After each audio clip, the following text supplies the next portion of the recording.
Hello. Okay, so first let me start off by saying, if you came from a dysfunctional home, whatever that dysfunction may have been, it is a day-by-day commitment to recovery in order to turn that around. Some days are easier than others, and other days you just feel overwhelmed and tired. Part of recovering means you get to be your own parent and checking in with yourself on what it is that you need. What is it today do I need? Do I need to take a nap? Do I need to go take a break and play? Do I need to nurture myself with a hot bath and snuggling up with my kitty cat? Learn to give yourself that empathy and compassion. So today we're going to talk about false selves that we have learned to put on, masks that we have learned to wear to keep criticism and disapproval at bay. This was learned in childhood, and you may feel that nobody truly knows the real you. And if they did, they wouldn't love you and they wouldn't accept you. The really cool thing about ACA meetings and Al-Anon meetings, and for those of you dealing with an addiction, even OA and AA meetings, is the tremendous level of acceptance without judgment that you may experience for the first time in your life by sharing what is truly in your heart, exposing it, warts and all. Once you experience the acceptance of another human being with your deepest, darkest secrets, all of a sudden you realize who you are at your core is okay and has always been okay, and you can drop the mask with some people. After a while, you recover to the point where you realize that a lot of people that you don't feel comfortable dropping the mask with are they themselves wearing a mask. And you start to feel empathy for them. And you may even recover to the point where you can role model for them what it is to be authentic. So today's reading goes into about the false self. And this may be the first time, maybe deep down inside you knew you were doing it. And maybe you even felt guilty or a little bit of a fraud for doing it. But this is now maybe the first time you've been introduced to this is a survival skill.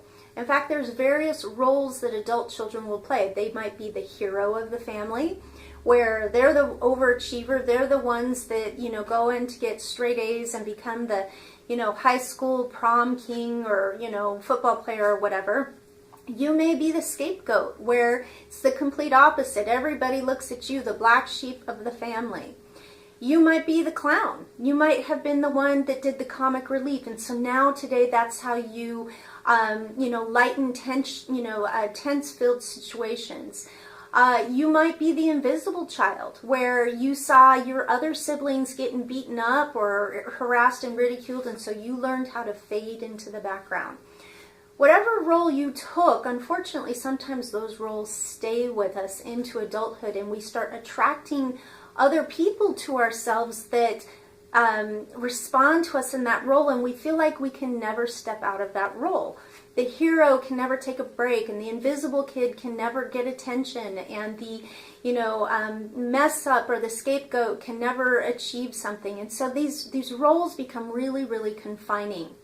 So today we're just going to heighten awareness of the roles and post down below what you think your mask or false self has been and how it has affected you. Is it limiting you or not? So let's get into today's reading. False self. The mind developed the laundry list traits or the false self to survive. Many of us were born into a hostile world. Instinctively, we learned to sense danger. We were caught in the family story and played our part, doing what we had to do to survive. We couldn't be our genuine selves, who we were meant to be. We molded a personality that can change at the drop of a hat, adapting to any situation. It took a lot of skill to survive, and our false self kept us safe in childhood. Before ACA, most of us didn't know we had carried this false self into adulthood. As we gained new awareness, it helped us notice the constant barrage of negative thoughts our false self gave off. It seemed the 14 traits were part of our DNA. As we move forward with courage, we use meetings and recovery friends as support.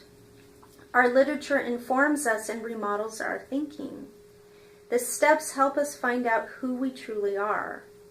We know the traits were an important part of our early survival, but now they are holding us back. Standing at the crossroads, we choose to allow our inner child to come out of hiding. We become our true self. As we recover, the traits begin to soften to a point where they lose their hold on us. On this day, I will remember how far I have come. I treasure the self-knowledge I've gained in ACA that no longer gives my false self power. Okay, so the way that this false self often shows itself is our disease to please. And one area that we will put up this false self is in our food choices. If you want to be vegan or if you want to be raw vegan, but other people are ridiculing your food choices, then all of a sudden up goes the people-pleasing self and we eat what they want us to eat. So part of reclaiming your true self means owning your truth about your food choices and being okay with somebody else thinking that's weird or rejecting you. Now, if you have a problem in this area, I am going to be creating a private Facebook group where you could be your true, authentic self, find your tribe, find your community of other like-minded people who want to eat healthy because they really love who they truly are inside. And we will be role-playing how to deal with other people who have not yet found their true selves and who might be unsafe to be around. So post down below if you would like to be part of a community like that, and also share with me, like I mentioned, what you feel your false self and your obstacles have been. So that is the thought for today, and we will see you tomorrow with the next video. Be well and know that you are enough.